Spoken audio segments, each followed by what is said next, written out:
Ayun na, guys, muli nagbabalik po yung lingkod. Ayan, isang mapagpalang araw o gabi sa ating lahat. So ayun na, at medyo hindi tayo nakapag-upload. Ilang araw ang lumipas, no? At busy tayo, syempre. Dumalaw din tayo sa mga puntod-puntod and may mga bagay-bagay din po akong inaasikaso. Pero ayun na, guys, no? At dito ang topic natin ay, yun na, nasaan si Nurse Joy?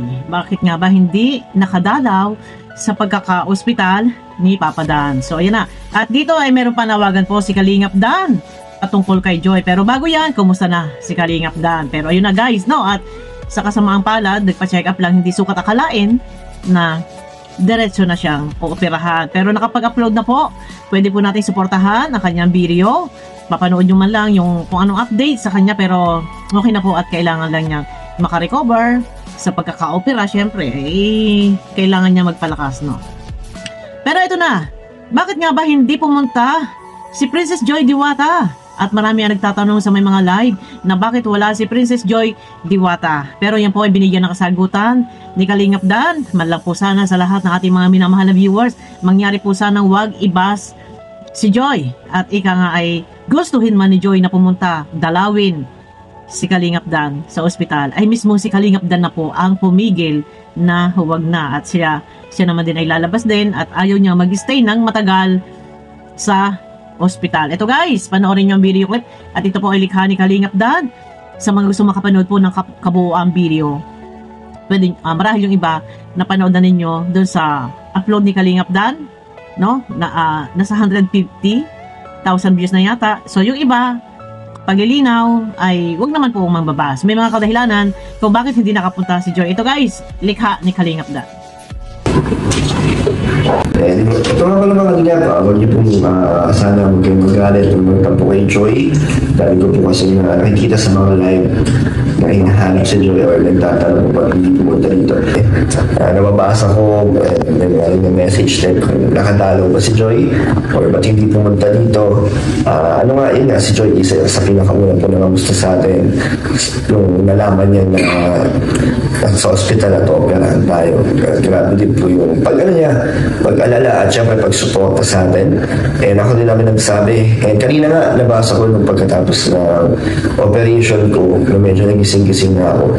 May message si Joy na yun nga, gusto daw pumunta. Nagtatanong kung hanggang kailan tayo naka-admit dito. Gusto niya makabisita. And ako na lang nagsabi na huwag na kasi syempre, alam ko hindi siya sa bahay nila at ayaw ko din makaabala na sa oras niya. And alam ko gusto niya. Kaya na-appreciate ko talaga yun. Ako na lang po nagsabi na huwag po siya unang tumuloy kasi baka lumabas na rin tayo. Ayaw kasi talaga magtagal dito. Kaya yun po, nandyan po ang support ng Joy kahit wala po siya dito. And sa inyo lahat po, maraming salamat po.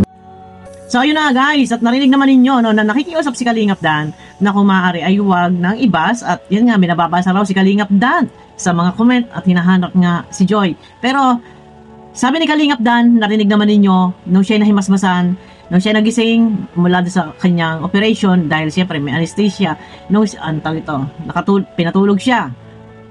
Nung siya magising, may message si Joy. At katunayan, gustong pumunta ni Joy. Pero hinadlangan, pinigilan po ni Kalingap Dan. At sabi nga ni Kalingap Dan ay hindi rin magtatagal dun sa ospital at lalabas din. Pero wala namang problema, guys. At ligtas naman si Kalingap Dan. Yun nga lang, at gusto ni Joy pumunta, pinigilan ni Kalingap Dan. Ang sabi ni Kalingap Dan ay huwag na. At alam naman siguro na busy-busy din si Joy and sa bahay, and ayun na, aywan ko kay Kalingap Dan. Bakit?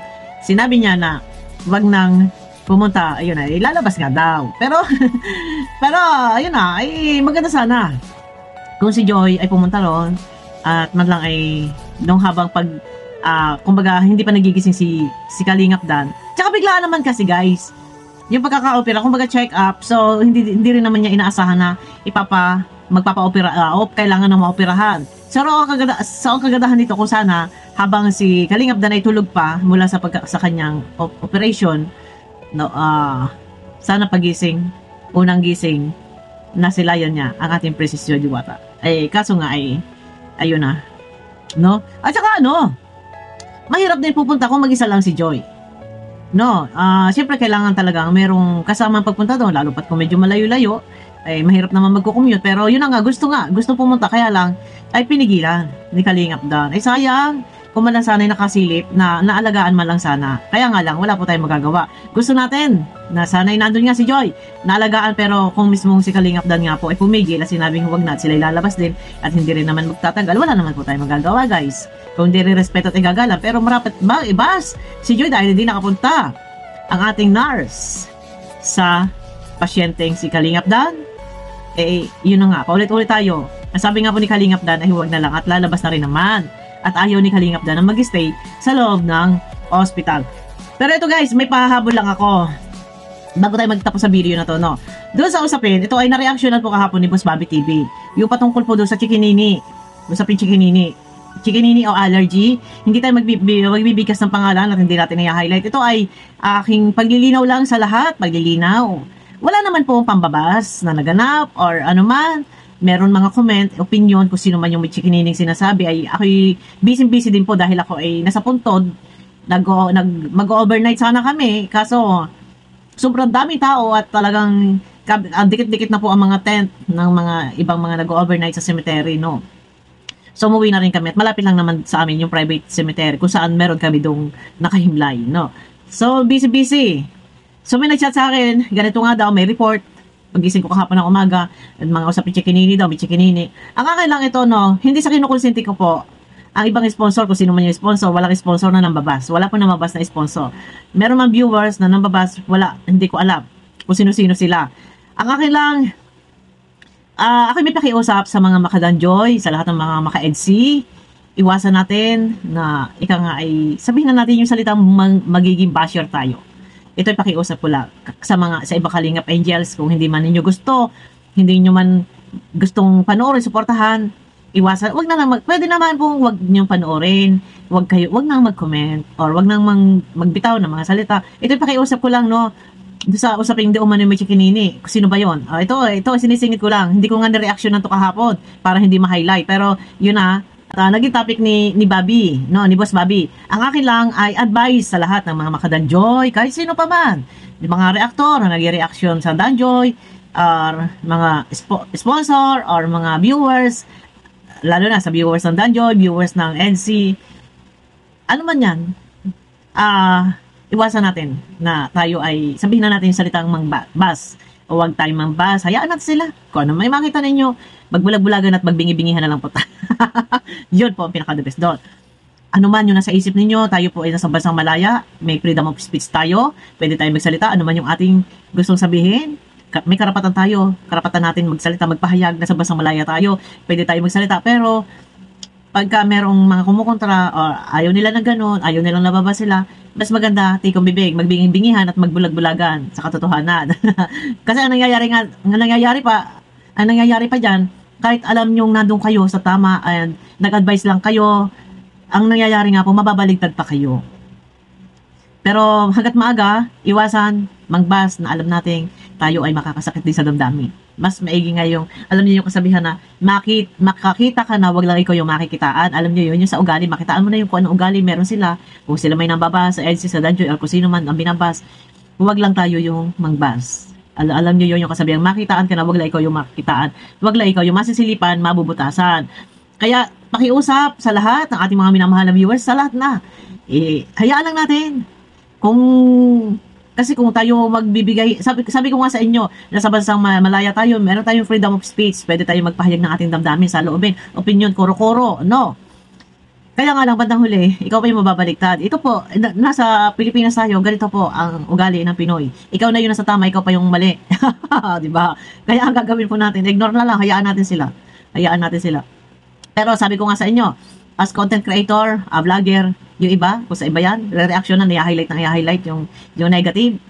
Ganyan. Kasi for content, topic, kasi ang katwiran doon, kung ayaw mo marireaksyonan, gawin mo privado yung iyong buhay. Yan ang katwiran dyan. Di ba? Hindi ito katwirang kabalasubasa. Totoo ito, real talk ito. Ayaw mareaksyonan, gawin mo privado yung buhay. Real talk ito, hindi ito katwirang baluktot. No? Yun lang yun. Pero, para walang problema, walang gulo, hayaan na lang, wag na reaksyonan. Tama para sa akin. Pero pwedeng, kumbaga, huwag na reaksyonan yung usapin chikinini. Kung sino mang may chikinini, wala tayong mention dito para sa wala tayong sagasaan. Pero ito nga, ang akin lang dito, kaya ito yung nagiging topic ko para sa lahat ng mga viewers, lalo-lalo na sa Danjoy. Behave po tayo, guys. Behave.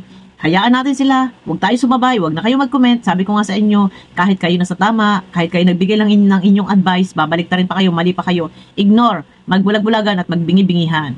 Kasi bandang huli, ikaw pa magiging masama. Ganun na lang po ang gagawin natin. Kaysa sa tayo na yung nagmamalasakit, tayo pa yung magiging masama. Ano po? At ito din para sa akin, sa iba, pag may mga ganon, may mga allergy, siguro mas mainam na na lang, wag na lang muna mag-video. Allergy, kasi yung tao, hindi natin kayang i-please. Hindi nila, kasi alam nyo yun sa atin, pag may marka na mga rashes, lalo na, kasi ako minsan natatry ko din before. Pag nag-aano ako dito, yung nag-aano ako dito sa part ng liig na to, naglalagay ako ng mga astringent. Sobrang kati yun, guys. Sobrang kati. Na masakit na, pulang-pula na. Kahit dugo, nakakamutin mo pa rin. Pero ang sarap-sarap kamutin kasi makati. Allergy yun sa astringent. Hanggang sa para makikita na ninyong kiss mark na siya. Pero yun po ay dahil sa astringent. Pero mapapagkamalan po talaga na iyon ay kiss mark or chikinini. Pero pag may ganon, huwag na lang tayo siguro humarap sa camera na tapos mag-upload sa TikTok or kung saan man niya, saan mga social media platform. Ang tao kasi nakakita lang ng marka o rashes nga dahil sa mga astringent. Ang isip nila chikinini. Minsan lalo na kung basher pa yung nag-comment, basher pa talaga yung nag-comment, asahan mo hindi maganda yung kalalabasan. Mambabas talaga siya. Oh, yun lang. Iwas na lang para hindi kumbaga wag lang muna magpakita, humarap sa tao kasi hindi, iba talaga yung, alam niyo yon, o nakita may ganong mapula, rashes yun, or allergy, or gumamit ka ng, ganyan kasi ako before, nag-a-astringent ako, syempre, pati leeg, nilalagyan ko, nagdalaga pa ako, tapos ang kati-kati nun, ang kati talaga, halos, lalo na pag matutulog ka, ang sarap kagin nun, hanggang sa hindi mo na mamalaya, sugat na pala, pero yun po ay, yun na nga, dahil sa mga astringent, pero sabi ko nga, wag na lang muna humarap, pagka ganun, dahil hindi natin kayang i-please, hindi natin pwedeng pakiusapan kahit na ang viewers, kahit nakikita na nila, nababasa na nila na yun ay allergy or dahil sa astringent, talagang meron basher pa rin talaga na iba yung sasabihin nila. Sasabihin nila hindi mo muna pinahupa-hupa yung ganito, yung marka or marka ng allergy, hindi natin kayang i-please, guys. Kaya ito lang sa akin, lahat ng viewers, wag tayo mambabas, guys. Hayaan lang natin dahil, yun na, sabi ko, support tayo sa programa ni Kalinga Prab. No. And, syempre, mahirap din sa part ng magulang ng taong nababas. Kagaya po kay, dito kay Joy. Kung nababas si Joy, nasasaktan si Nanay Melda or yung ibang beneficiary, pag nababas, nasasaktan yung ibang mga magulang nila. No. Kaya ganun lang ang gagawin natin. Hayaan lang po natin. Huwag po tayo ang mangunguna, lalo na yung mga sulid, talagang sumusuporta na sa EDC or ano man yan, sa Danjoy, huwag po tayo, hayaan po natin. Hayaan na lang natin. Yung iba para hindi po nasisilipan. And kung maaari, huwag na lang din, huwag na mag-comment, huwag na magbigay ng advice. Kasi nga po, bandang huli, kayo pa magiging masama. Pero yun nga, sabi ko nga, pag may mga ganong allergy, ito naman, ay advice ko lang din, pagka ganon, huwag na lang muna harap sa camera, pahupain muna yung marka ng allergy, nang sa ganon, hindi na mapagpiestahan ng mga basher. Normal kasi, lalo na kung basher talaga, ay mas matindi pa. Kahit alam nilang allergy, palalabasin talaga nilang ito ay kiss mark. No? May nagkukomento doon na allergy, palalabasin pa talaga kiss mark yun. Yun lang. Ito ay, opinion ko lang sa lahat, magiging lang tayo, behave tayo. Nasa ganun na walang problema, walang Pero, yun nga, sabi ko nga, ay okay na yan. May mga nagsorry-sorry na ng iba, kasi nagsalita kahapon si founder, si Boss Bobby, manager Amo, share Dan, founder. Share Dan? si Boss Bobby, yeah. Pero, yun na, guys, okay na yan. At, lesson learned. Sa lahat ng mga viewers, ingat-ingat. No, magbingi-bingihan, magbulag-bulagan na lang. Kasi kahit nandun ka sa katotohanan, nagbigay ka lang ng advice, ikaw pa yung masama. Ayun lang. Guys, abangan niyo ako sa aking next video. Pakiclick naman po ng thumbs up at pasensya na. At medyo bihira tayo mag-upload. Busy-busyhan ang inyong lola. Ayan. Bye-bye na. Abangan niyo ako sa aking next video po. Bye-bye.